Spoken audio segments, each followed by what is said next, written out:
Luis de la Fuente has announced the name of the 26 men that are going to be representing Spain in the 2026 FIFA World Cup. The reigning European and Olympic champions are stacked from top to bottom as they go and compete to win their second ever FIFA World Cup title. However, some names, some omissions, some selections have sent shockwaves through the Spanish capital. For the first time in World Cup history, the Spanish national team arrives at the FIFA World Cup tournament with 0 Real Madrid players. The historic snub of Los Blancos from Alvaro Carreras, Dani Carvajal, Huijsen, Raúl Asensio, Gonzalo García is not being looked at favorably by Real Madrid fans. With 8 Blaugrana players boarding the plane to North America, this version of Spain is unmistakably Catalan, bolstered by a heavy Premier League influence and Basque identity. There are no club players here, only national team players. That's what De La Fuente said at the press conference after he announced his squad. How will this team fare up? How will they face off against the world's best? Here is the definitive, in-depth breakdown of the Spain World Cup squad.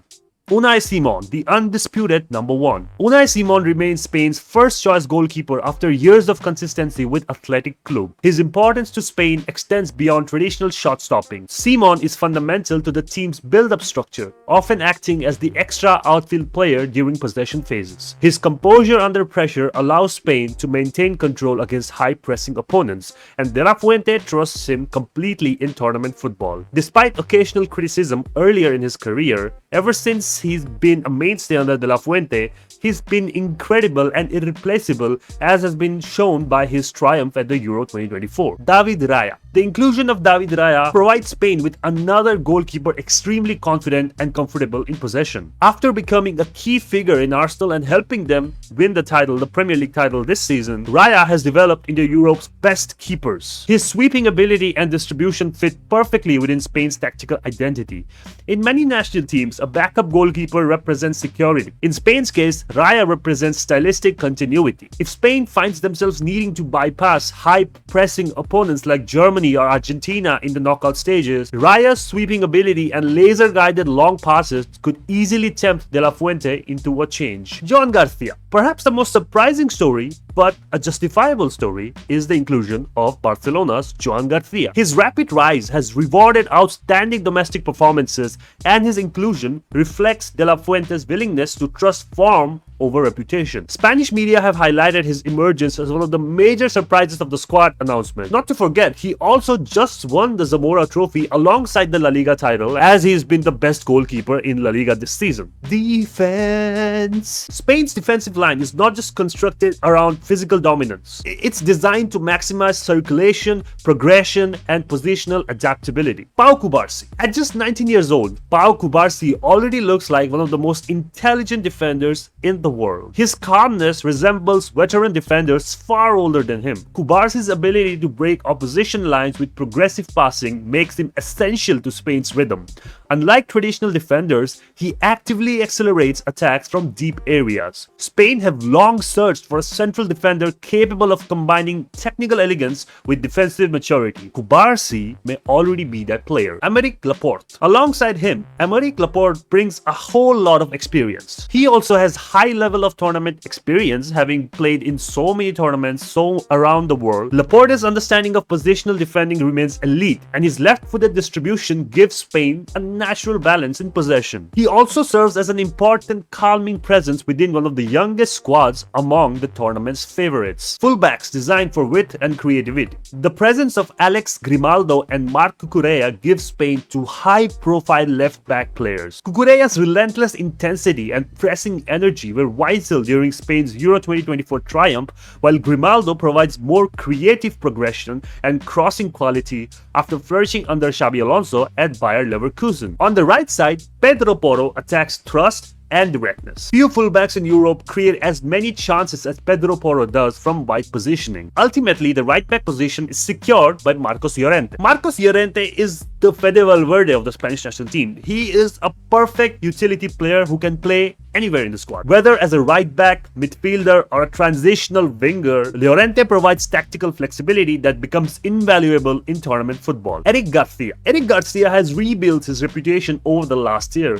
Just a few seasons ago, he looked like an outcast at Barcelona. The previous managers didn't trust him, they sent him off to loan for Girona, and it looked like he would not be continuing at the home of the La Liga champions. But Hansi Flick saw something in him, turned him into a utility player that we just talked about, and Eric Garcia now can play right back, center backs, defensive midfielder. Basically, he is the perfect utility man to complement Marcos Llorente. He has been criticized in the past for his physical limitations, but his intelligence and positional understanding have really given Spain a new dimension within De La Fuente's structure. The midfield. If Spain are to win the World Cup, it will be heavily through their midfield. It's not an exaggeration to say that they perhaps possess the best and the strongest midfield in the entire tournament. Rodri, the best defensive midfielder in the world. Rodri enters this tournament as the defining feature of the Spanish generation. The 2023 Ballon d'Or winner will be holding the pivot for Spain in this World Cup. His influence on matches is beyond statistics. Rodri is good at dictating tempo, controlling space, protecting transitions, and he stabilizes the entire tactical structure. Few players in world football understand rhythm the way he does. After establishing himself as the centerpiece of Manchester City and, as I said, becoming a Ballon d'Or winner, Rodri now carries Spain's midfield with complete authority. What separates him from previous Spanish midfielders is his defensive power combined with the elite technical security. Spain don't really dominate possession passively because with Rodri, they dominate it physically and tactically too. Pedri, Spain's creative soul. If Rodri is the controller, Pedri is the artist. Few midfielders in football manipulate space quite like Pedri. His body orientation, awareness, and ability to escape pressure make him nearly impossible to press effectively.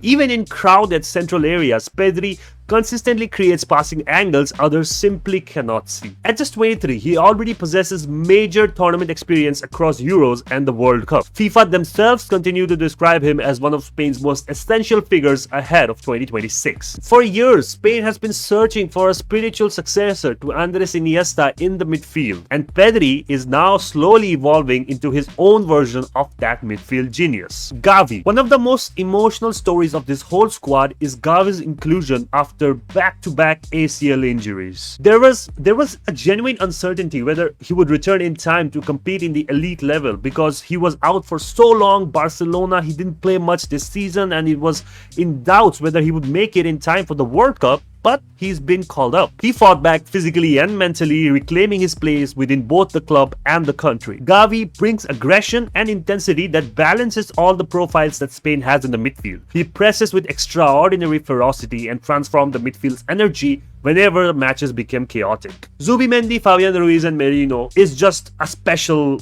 trio. They give Spain incredible tactical flexibility. Zubimendi remains one of Europe's best positional midfielders, capable of even replacing Rodri if needed without dramatically altering Spain's structure. Fabián Ruiz for PSG offers progressive carrying and final third creativity, while Zubimendi's teammate in Premier League, Merino, provides aerial presence and physicality. I'm telling you, no national team at the World Cup possesses this level of quality in the midfield. Alex Baena may just emerge as one of Spain's secret weapons. His ability to create from half spaces and deliver dangerous final balls offers Spain another dimension against deep defensive blocks. He might not have had the greatest season with Atletico Madrid after his signing from Villarreal was very hyped, and he was meant to completely take over Atletico Madrid. But Baena, maybe after Griezmann's departure, now it's going to be opening up more for him. And alongside Marc Pubil and Marcos Llorente, he is definitely going to be a key player that comes from Atletico Madrid for the Spanish national team.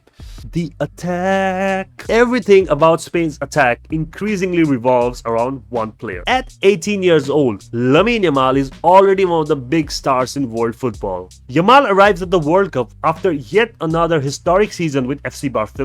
He scored 24 goals and provided 17 assists as Barcelona secured the Supercopa de España and the La Liga title. Statistical records show that he has already produced 49 goals and 45 assists for Barcelona despite still being a teenager. He also shared the 25-26 Zarra Trophy alongside Ferran Torres for being the highest Spanish goal scorer in La Liga this season. Internationally, his impact has been historic as well. At the Euro 2024, he became the youngest player ever to score in the tournament and won Young Player of the Tournament after helping Spain lift the trophy. What makes Yamal special is not just his talent but his decision making. Most teenage wingers rely purely on explosiveness, Yamal already understands timing, manipulation of defenders, and creative control like an elite veteran. Spain have had world-class midfielders for generations. Yamal may be their first true generational attacking superstar since David Villa. Nico Williams. While Yamal dominates headlines, Nico Williams remains absolutely essential to Spain's attack.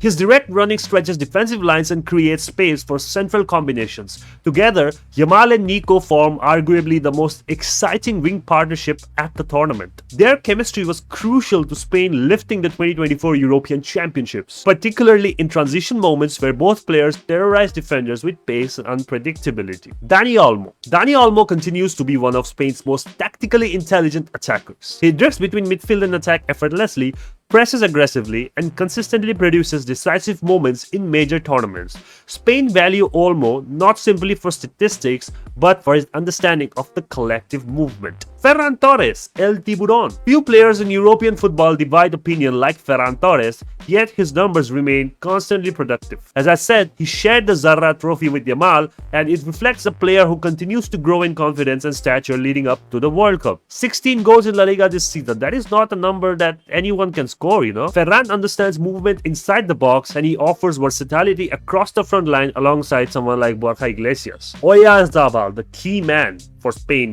and the man with the best tournament mentality. There may not be a more trusted player in the Spanish setup than Mikel Oyarzabal. Luis de la Fuente absolutely loves him. Mikel Oyarzabal never lets down in finals, let alone in any big tournament that he plays. His winning goal in the Euro 2024 final against England permanently secured his place in Spanish football history. Oyarzabal represents the collective spirit of de la Fuente's Spain. Intelligent, hardworking, tactically disciplined, and decisive under pressure. Perhaps the biggest transformation under Luis de la Fuente has been psychological. Previous Spain teams often appeared trapped between identities, attempting to recreate the tiki-taka dominance of 2008 to 2012 without possessing the same profiles.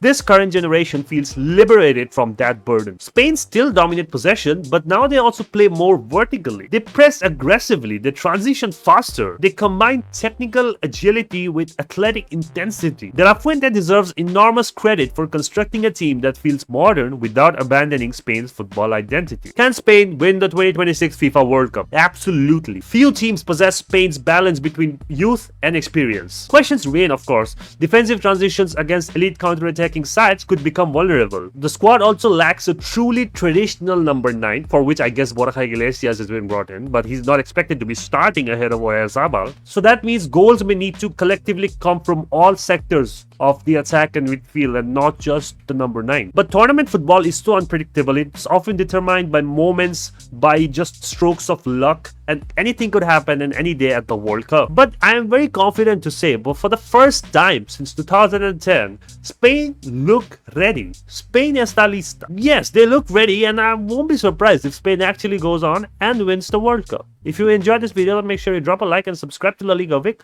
I'll see you in the next one.